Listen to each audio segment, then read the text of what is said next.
어떻게 하면 우리는 기도를 풀어내고 어떻게 하면 기도를 잘 할 수 있을까? 잘하는 기도는 어떤 기도라고 그랬어요? 응답받는 기도가 잘하는 기도라고 그랬어요. 그러면 여러분, 어떻게 하면 우리가 기도 응답을 받을 수 있을까요? 오늘 성경은 우리에게 그 답을 제시해 주고 있어요. 간절히 기도하는 것, 그것이 응답의 비결이라고 우리에게 이야기해 줍니다. 그렇다면 여러분, 어떻게 기도하는 것이 간절히 기도하는 걸까요? 이거부터 시작하셔야 돼요. 우리의 관심은 어떻게 하면 내가 원하는 것을 얻어낼까? 여러분, 이것이 기도가 아니라고 하는 사실이죠. 이렇게 하셔야 돼요. 어떻게 하면 나의 기도의 체질을 바꿀 수 있을까? 아멘이세요? 어떻게 하면 나의 기도가 더욱더 성숙할 수 있을까? 어떻게 하면 나의 기도가 더 깊어질 수 있을까? 여러분, 우리는 어떤 응답을 받아야 되겠다. 이거보다 더 중요한 것은 어떻게 하면 우리의 기도의 질을 한 단계, 우리의 기도의 수준을 높일 수 있을까? 이것에 관심 가져야 해요. 왜냐하면 우리의 수준이 높아질 때 하나님께서 응답해 주시고, 우리의 기도가 바뀔 때 내가 먼저 변하고 그리고 주변이 변하고 우리의 변화를 통해서 세상이 새롭게 되어지는 것이 순순한이기 때문에 그렇습니다. 여기 두 사람이 있어요. 두 사람 다 노래를 참 잘하는 사람들이에요. 똑같은 실력, 똑같은 조건, 똑같은 환경이에요. 내적으로 똑같은 실력을 가지고 있어요. 외적으로 똑같은 조건, 똑같은 그런 환경 가운데 있어요. 그런데 이 두 사람의 차이점이 있어요. 한 사람은 어떻게 노래를 부르는가 했더니요, 인기를 위해서 노래를 부르는 사람이에요. 먹고 살기 위해서 노래 부르는 사람이에요. 생계 수단을 위해서 노래하는 사람 있을 수 있겠죠. 근데 또 한 사람이 있어요. 이 사람 노래 잘하는 사람인데요, 이 사람은요 어떻게 노래하는가 보았더니 음악 자체가 좋은 거예요. 음악 자체가 좋아서 노래하는 사람. 여러분, 누가 더 발전할 수 있을까요? 누가 더 이루어내는 속도가 빠르고 그 결과가 아름다울 수 있을까요? 확연한 차이가 있죠. 어떤 사람이요? 그냥 그 음악 자체가 좋은 사람. 여러분, 기도에도 그대로 한번 적용해 보시죠. 우리가 어떻게 하면 기도 응답을 받을 수 있을까? 하나님 앞에 부르짖으며 하나님 앞에 간절히 기도함으로 내가 하나님의 응답을 받아야 되겠다. 어쩐지 첫 번째 단추부터 조금 잘못 끼워진 것 같지 않으세요? 어떻게 하면 기도 응답을 받을까? 마치 인기를 위해서, 생계 수단을 위해서 노래하는 사람과 닮은 것 같지 않으세요? 이 사람에게는요, 본질과 그 동기부여와 순수성이 결여되어져 있어요.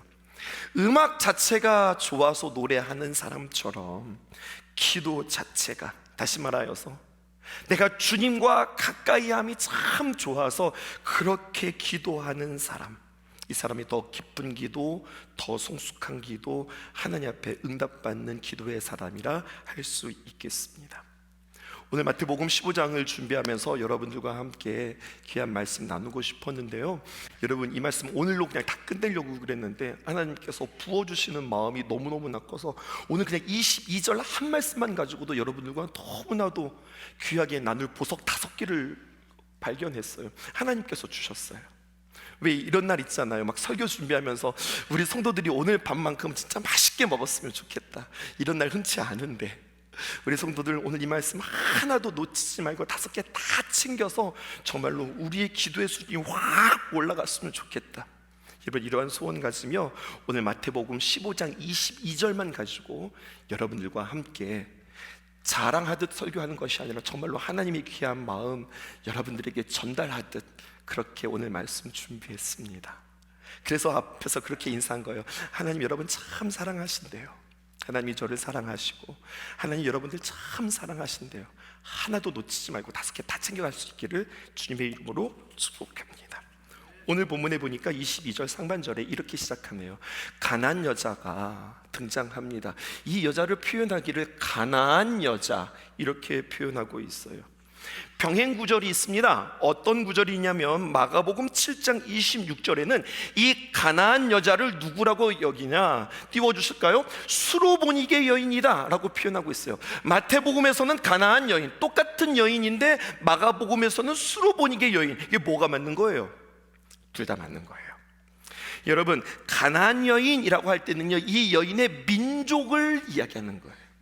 그리고 수로보니게 여인이라고 하면 이 나라의 내셔널리티, 다시 말하여서 나라의 지역을 나타내는 그러한 말이라 할 수 있겠습니다. 오늘 본문을 이해하기 위해서 그 당시 배경 하나를 여러분들 이해하셔야 하겠습니다. 가나안 여인, 이 수로보니게 여인, 이 사람이 이방인으로서, 더군다나 여성으로서 유대인 남자와 대면하기 위해서는요, 그냥 나올 수는 없고, 이것은 굉장히 지금 이례적인 이야기입니다. 한 여인이, 그것도 이방 여인이 유대인 남자를 만난다 그러면요, 그 중간에는 반드시 에이전시, 다시 말하여서 그를 소개해 주는 사람이 있어야 이 여인이 유대인 남자를 만날 수 있어요. 게다가 지금 이 예수님은 그 당시에 랍비잖아요. 여러분, 이러한 역할을 감당해야 되는 사람도 아무나 될 수 없습니다. 유대인 남자를 만나야 돼? 그러면 그 소개해 주는 사람이 일단 같은 동성이어야 합니다. 남성이어야 하고요.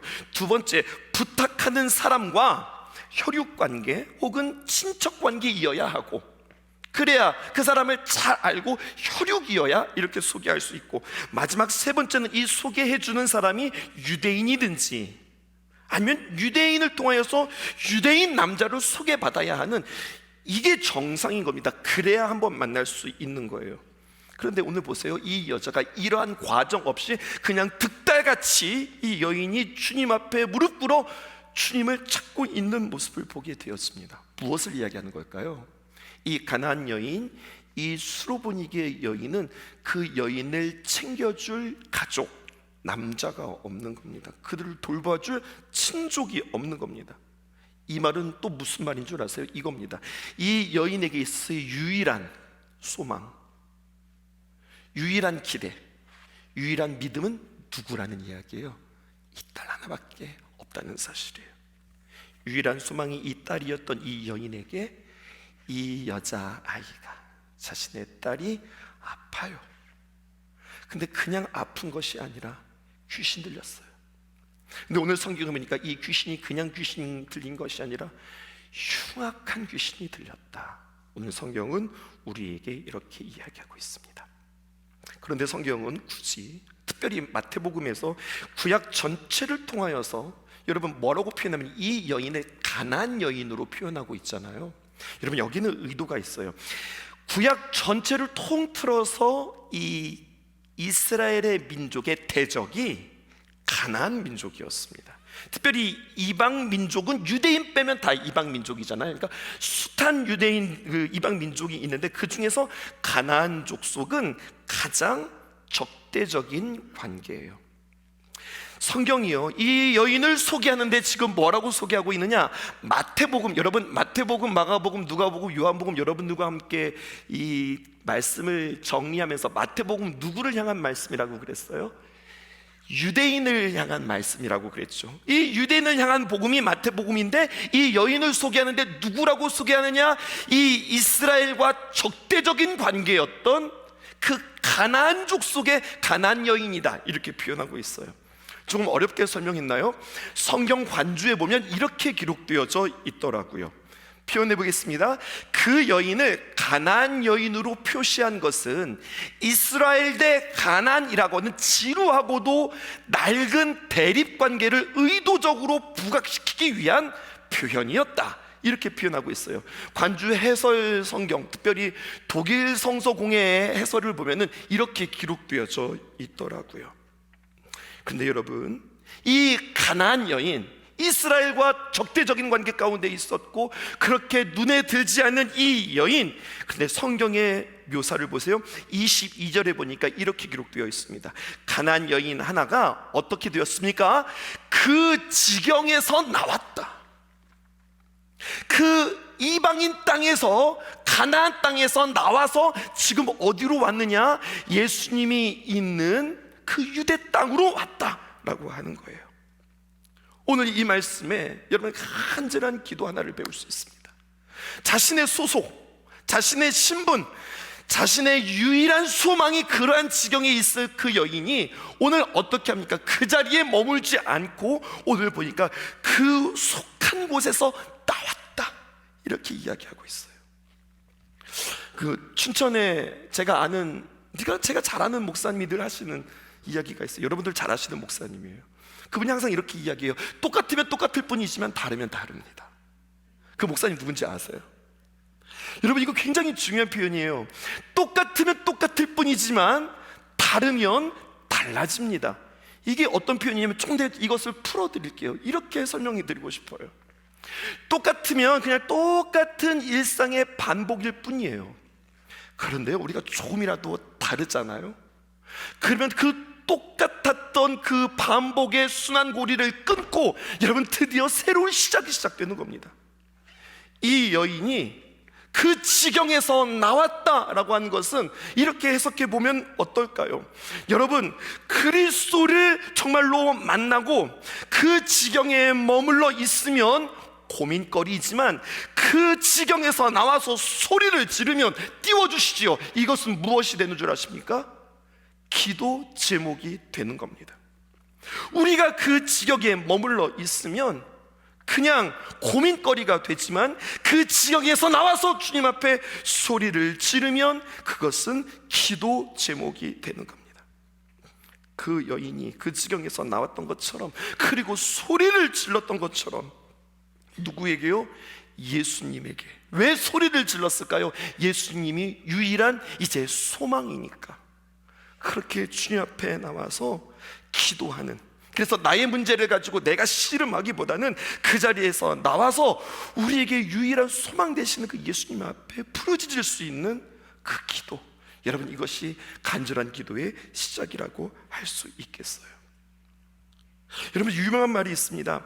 사람이 일하면 사람이 일할 뿐이지만 사람이 기도하면 하나님께서 일하십니다. 여러분들의 삶 속에서 여러분들이 일하기를 원하세요? 아니면 하나님이 일하기를 원하세요? 근데 여러분, 이것을 영어 번역으로 보니까 이 직역을 하면은요, 이 의미가 더 확 다가오더라고요. 이렇게 표현되고 있어요. When a man walk, 한 사람이 그냥 일을 해요. 그러면요, the man walks, 그 사람이 그냥 일할 뿐이에요. 근데 중요한 것은요, 아 그래, 일하지 말고 기도하자라고 하는 이야기가 아니에요. 그러나 when the man prays, 그 일했던 사람이 기도하면 God works, 하나님이 일하신다는 거예요. 일하지 말고 기도하라는 이야기가 아니라 그렇게 자신이 일했던 그 사람이 하나님 앞에 기도하면 하나님께서 일하기 시작하신다고 하는 거죠. 그냥 우리는 어쩌면 일할 뿐이에요. 우리의 삶에 우리의 열심만 있을 뿐이에요. 그런데 그 사람이 그것을 가지고 일하는 것으로 멈추는 것이 아니라 그걸 가지고 하나님 앞에 가서 기도하기 시작해요. 그러면 하나님께서 그 일과 그 기도를 통하여서 일하기 시작하신다는 겁니다. 일하지만 말고요, 하나님께서 일하실 수 있도록 다시 한번 우리는 우리의 지경, 우리의 고민에서 여러분들 나올 수 있기를 주님의 이름으로 축복합니다. 그리고 하나님께 부르짖을 수 있기를 주님의 이름으로 축복합니다. 유명한 암송 구절이죠. 주소도 쉬워요. 예레미야 33장 3절에 있는 말씀, 너는 내게 부르짖으라, 나는 내게 응답하겠고 내가 알지 못하는 크고 은밀한 일을 내게 보이리라. 여러분, 이 말씀을 들을 때마다 하나님은요, 보여주고 싶어서 안달이 난 하나님 같아요. 너는 내게 부르짖으라, 내가 내게 응답하겠고 내가 알지 못하는 크고 은밀한 일. 여러분, 너무 커도 우리 눈에 보이지 않아요. 은밀하다고 하는 이야기는 감추어진 거예요. 너무 감춰져서 숨겨져서 보일 수가 없어요. 그런데 그 큰 일도, 그 섬세하고 아주 작은 일들도 우리에게 보여주신다, 그렇게 이야기하시는 거예요. 그러므로 하나님의 귀한 약속의 말씀을 붙잡고 여러분들의 지경에서 나와 하던 대로 하지 말고, 기도하던 대로 하지 말고 조금 더 그 모습 가운데서 더 나와 더 적극적으로 주님 앞에 기도함으로 말미암아 크고 은밀한 일들을 발견하는 저와 여러분들 되기를 주님의 이름으로 축복합니다. 여러분, 이 기도가 얼마나 중요한 기도인 줄 아세요? 제가 힌트를 드릴게요. 이 말씀의 끝에 보면 이렇게 기록되어져 있습니다. 15장 28절에 보면, 이에 예수께서 대답하여 이르시되, 어떻게 이야기해요? 내 믿음이 크도다. 그냥 나중에 주님께서 이 여인을 향하여서 축복해 주시고, 이야, 네 믿음 정말 큰데, 이렇게 주님께서 칭찬해 주시는 모습이 오늘 성경에 나오거든요. 이 여인처럼 기도하면, 이 기도는 큰 믿음의 기도요, 주님 앞에 칭찬받는 기도라 주님께서 우리에게 가르쳐 주신 거예요. 근데 그것은 뭐 별다른 특별한 그것이 아니라 우리의 일상을 끊고 내가 하던 대로 하는 것이 아니라 거기서 더 주님 앞에 다른 마음으로 주님 앞에 나아갈 때, 여러분, 우리가 주님 앞에 큰 칭찬을 받을 수 있다는 거죠. 그러므로 다음 단어가 제 눈에 들어왔습니다. 가나안 여자 하나가 그 지경에 나와서 그 다음에 어떻게 기도합니까? 소리를 지릅니다. 소리를 지르다. 여러분, 이 여인이 단 한 번 소리를 질렀을까요? 아니요. 주님 앞에 주님의 시선을 끌기까지 그는 소리 지르면서 주님 앞에 기도했을 거예요. 이 간절한 기도를 여러분들 생각해 보세요. 필사적으로 주님의 시선을 놓치지 않기 위하여서 끈질기게 기도하는 모습. 여러분, 이 여인이 예수님께 도와달라고 주님 앞에 부르짖을 때 이 여인은 울었을까요? 울지 않았을까요? 그 간절함에 북받쳐 눈물도 흘렸을 거예요. 아, 그러니까 끈질긴 기도는 큰 소리로 기도하는 거구나, 아주 반복하면서 기도하는 거구나, 울면서 기도하는 거구나, 아니라는 거예요. 여러분, 이렇게 기도의 표면만 흉내내지 않기를 주님의 이름으로 축복합니다. 여러분, 그렇게 기도할 수밖에 없는, 나 귀 안 먹었어! 그럼에도 불구하고 그렇게 소리 지를 수밖에 없는, 내 사랑하는 내 유일한 땅에 귀신 들렸기에 주님 앞에 내가 울지 않을 수 없을 만큼 간절한 그 마음을 배우세요. 여러분, 그렇게 기도할 수밖에 없는 마음. 내가 전에는 남편도 없고 친구도 없고 도와줄 이 아무도 없는데, 그래서 나에게는 이제 유일한 것이 지금 이 딸인데, 이 딸조차도 미쳤고 귀신 들렸으니 이 아이를 고칠 수 있는 사람은 오직 유일한 주님뿐입니다. 이방 여인으로서 어떻게 하면 이 예수님의 시선을 사로잡을 수 있었을까요? 부르짖을 수밖에 없었다. 왜? 그 여인에게는 이 예수님이 간절했으니까. 여러분들에게 정말로 예수님이 유일하세요? 간절하세요? 여러분, 우리는 그렇게 나의 해답은 오직 예수님밖에 없습니다라고 하는 그 예수님 앞에 우리는 너무 체면 차리며, 우리는 너무 교양 있게, 우리는 너무 얌전하게 기도하고 있는 모습은 아닙니까? 소리 지면서 뭐 발광을 하며 울면서 기도하자는 이야기가 아니에요. 여러분, 내가 주님 앞에 기도할 때 내가 언제 정말로 내가 예수님이 나에게 유일하신 그분입니다라고 하는 그 고백을 가지고 내가 정말로 간절하게 기도했던 적이 언제였는가? 내가 정말로 미친 사람처럼 목 놓아 울면서 주님이 도와주시지 않으면 나는 안 됩니다 라고 그렇게 정말로 간절하게 주님 앞에 기도했던 적이 언제 있었는가? 표현을 배우지 마시고 그 마음을 배우시란 말입니다. 이 여인의 그 귀한 마음이 여러분들에게 있기를 주님의 이름으로 축복합니다. 그렇게 기도할 수밖에 없는 마음. 근데 여러분, 목사님, 그래도요, 저에게는요 남편도 있고요, 아이고 아내도 있고 또 친구들도 있고 뭐 믿음의 벗들도 있고, 그래도 누군가가 있어서 괜찮아요, 그렇게 여러분들 생각하세요? 저도 보니까 그런 사람들이 있는 것 같아요. 그런데 이렇게 질문해 볼까요? 때로는 말이죠, 그 누군가에게 정말로 나를 사랑해주는 그 누군가가 내 옆에 있다 하더라도 내가 말할 수 없는 기도 제목, 혹은 내가 말한다 하더라도 그것을 이해할 수 없는 그런 기도 제목들이 혹시 여러분들 마음 가운데 있지 않으세요? 나만의 기도 제목, 나만의 갈등, 나만의 아픔, 그 누구도 알 수 없고 그 이해할 수도 없는 그 나만의 기도 제목, 그냥 그것을 그냥 내 마음속에 심고 그냥 그걸 살아가시겠어요? 아니면 이 문제를 가지고 주님 앞에 목 놓아 울며 간절히 이 쓴뿌리 가운데, 이 상처 가운데, 하나님이 이 아픔 가운데 나를 자유케 해주십시오. 하나님, 나의 간절한 이 기도 앞에 오직 주님만이 해결해 주실 수 있습니다 라고 고백하실 수 있기를 주님의 이름으로 축복해요.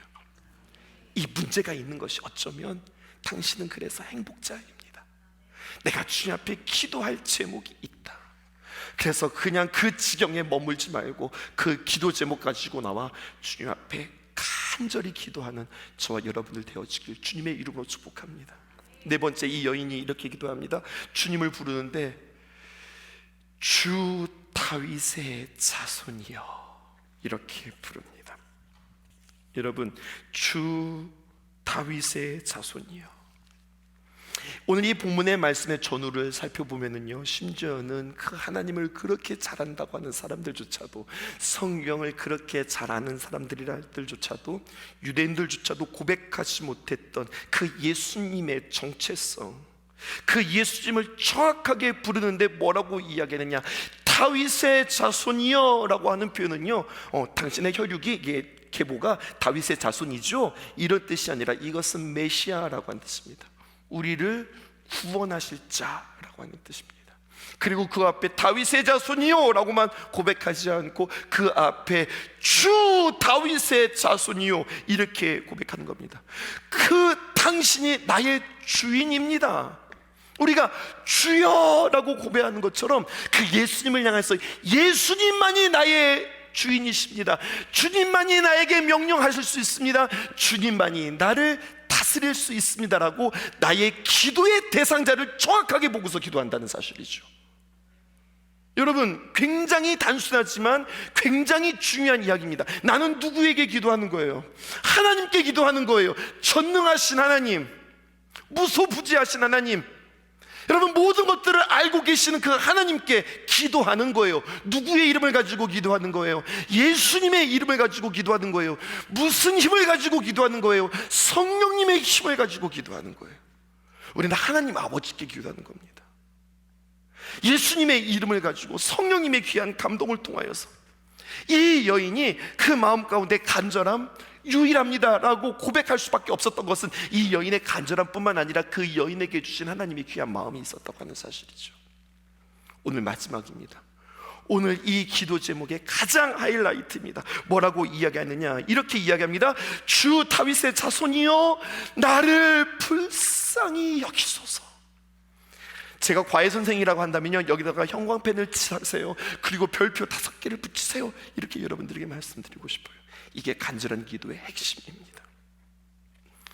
이방 여인이 주님께 기도하기를 나를 불쌍히 여기소서. 여러분, 우리 가운데 불쌍하지 않은 사람 있을까요? 여러분 보기에 저는 어때 보이세요? 저 불쌍해 보이세요? 아니면 멀쩡해 보이세요? 여러분, 사람들은 다 불쌍해요. 불쌍한 사람이에요. 다른 말로 표현하면 하나님의 도움이 필요한 거예요. 근데 이 여인의 기도가 조금 달라요. 조금 이상해요. 가만히 생각해보니 이 여인의 나를 불쌍히 여기소서라고 하는 이 기도는 조금 상식적이지 않은 기도예요. 그 이유 아시겠어요? 내가 불쌍한 게 아니죠. 누가 불쌍한 거죠? 누가 아픈 거죠? 자신의 딸이 불쌍한 거죠. 이렇게 기도해야 맞는 거 아닐까요? 내 딸을 불쌍히 여기소서. 주여, 나의 딸을 불쌍히 여겨주세요. 그래서 나의 딸이 흉악한 귀신에 들렸으니 나의 딸을, 우리 딸을 고쳐주세요. Help me, help me, 나를 도와달라는 게 아니라 Help my daughters, 나의 딸을 도와주세요. 이렇게 기도해야 되는 거 아닐까요? 근데 여러분, 여기에 간절한 기도의 핵심이 있어요. 간절한 기도는 뭐냐? 나와 너의 경계가 없어요. 내가 곧 유일한 내 딸이고 내 딸이 곧 나입니다. 아, 그렇구나. 하나님께서 응답하시는 기도, 하나님께서 기뻐하시는 것, 끈질기게 기도할 수밖에 없는 그 마음의 시작은 여러분 이겁니다. 하나님께서 그 마음을 부어주시자, 성령께서 그 마음을 부어주시자 그가 곧 내가 되는 겁니다.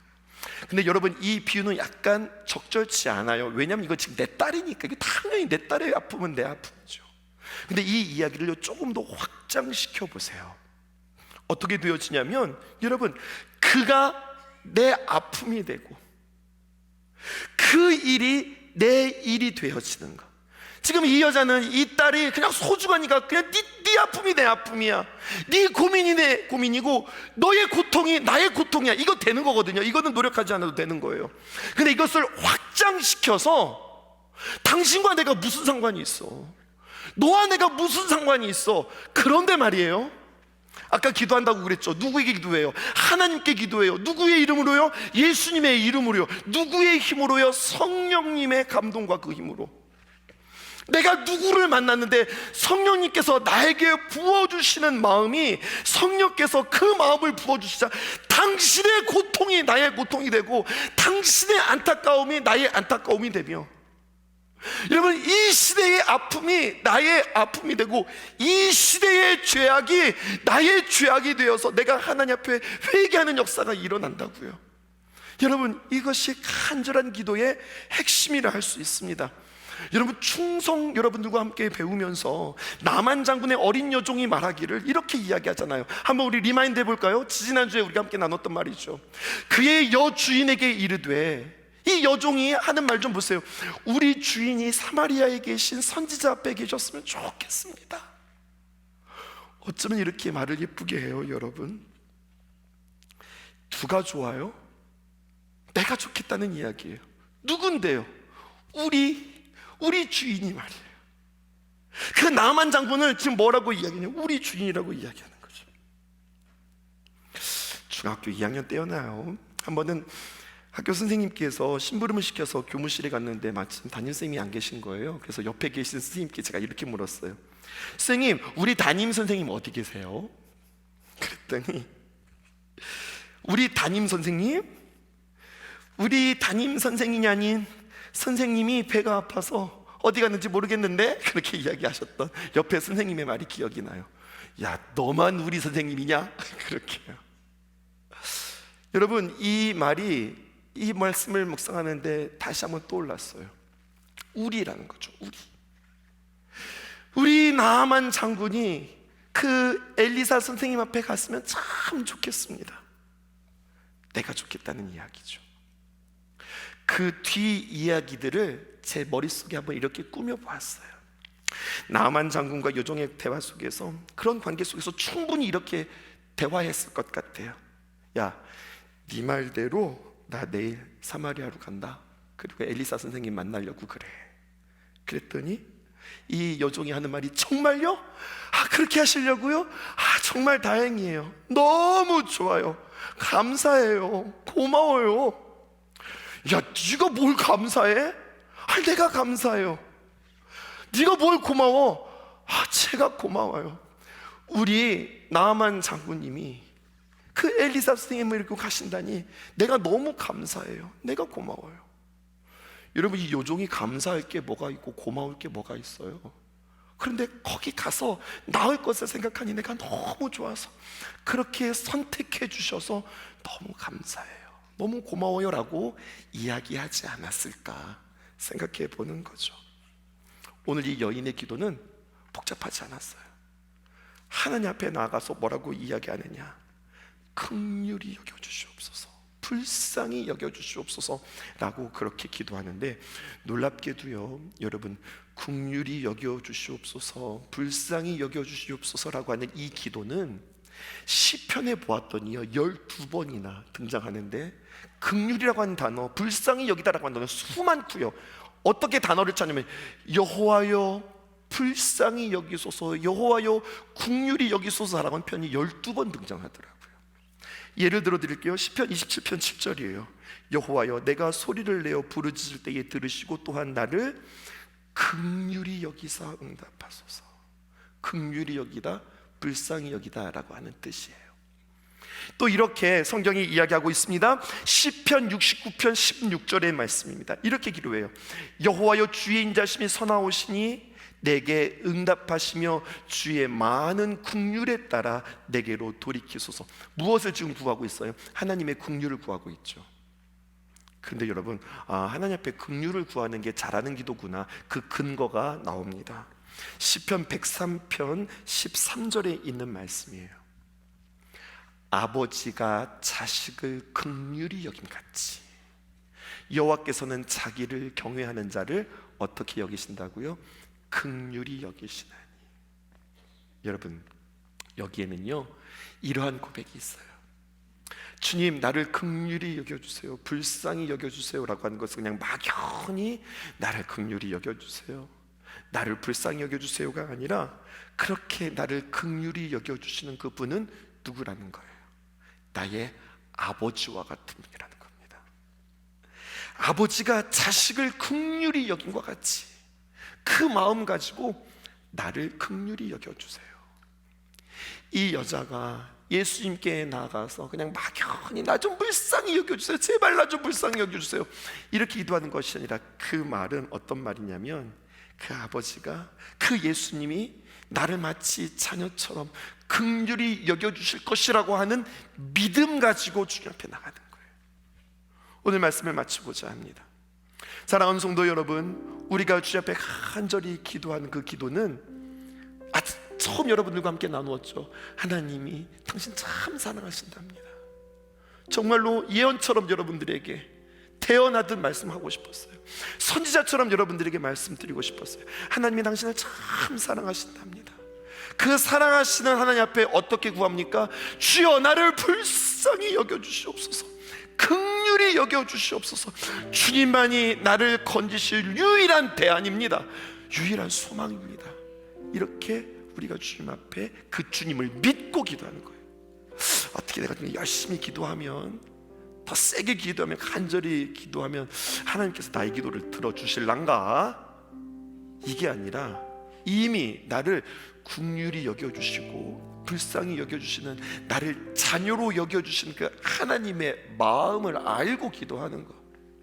그러니까 하나님은 저만치 있고 저 하나님의 어떤 시선을 끌기 위해서, 저 하나님의 기도 응답을 받기 위해서 내가 부단히 노력해서 제발 그 하나님 좀 나의 시선을 좀 끌어들여야 되겠다, 이게 아니라 여러분, 내가 기도하는 그 하나님은 나의 작은 신음에도 놓치지 않고 나의 한숨도 놓치지 않고 나를 향해서 주목하시는 그 하나님, 아버지 하나님 앞에 나를 긍휼히 여겨주십시오라고 기도하는 그 하나님을 향한 믿음.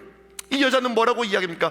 주 다윗의 자손 예수여라고 고백했던 것처럼 그 주님이 나에게 이런 분입니다, 이러한 관계입니다. 내게 구할 것은 단순한 기도, 나를 주님께서 긍휼히 여겨주셔야 나를 주님께서 건져주실 겁니다.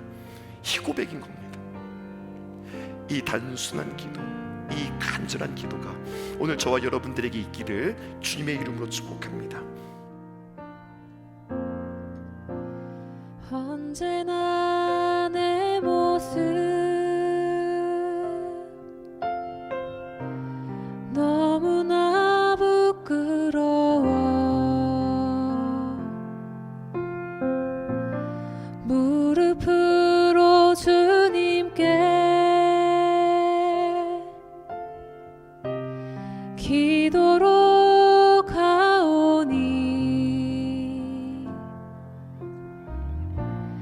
나 홀로 서 있는 죽은 내 영 깨우사 주님만 나를 세워 내 영 살게 하소서. 주님 내 안에, 주님 내 안에, 내 안에 계시고, 주님 내 안에, 주님 내 안에 나를 세워주소서.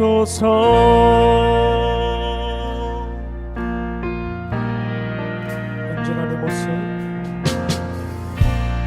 언제나 내 모습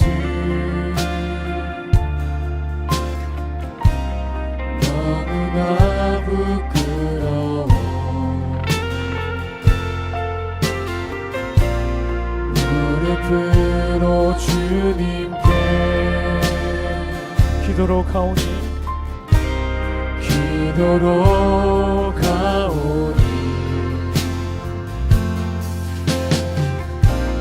나 홀로 서 있는 주는 내 영 깨우사 주님만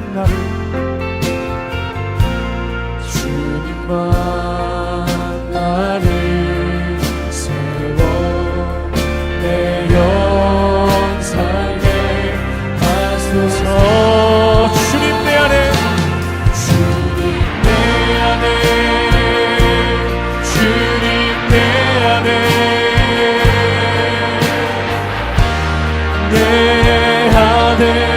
계시고 주님 내 안에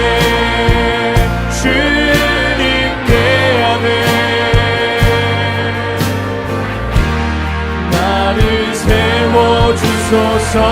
주님 내 안에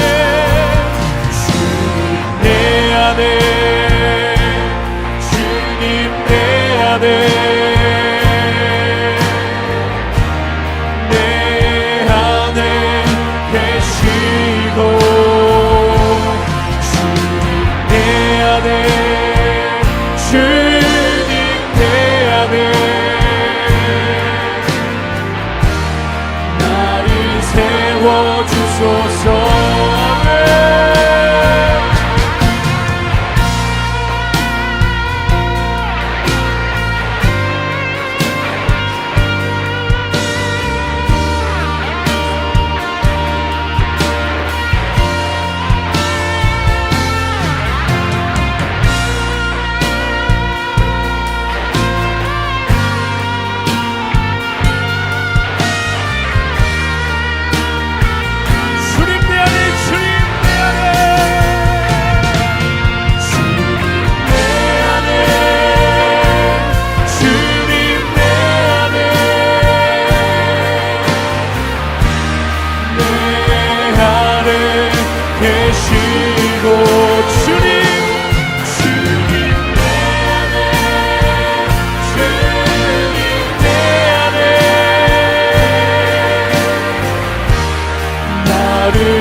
우리 마지막 고백합시다. 주님 내 안에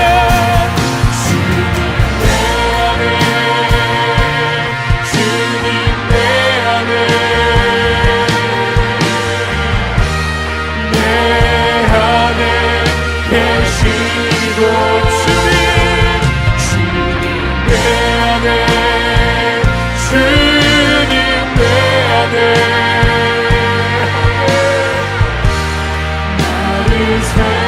주소서. 주님 내 안에 주님 내 안에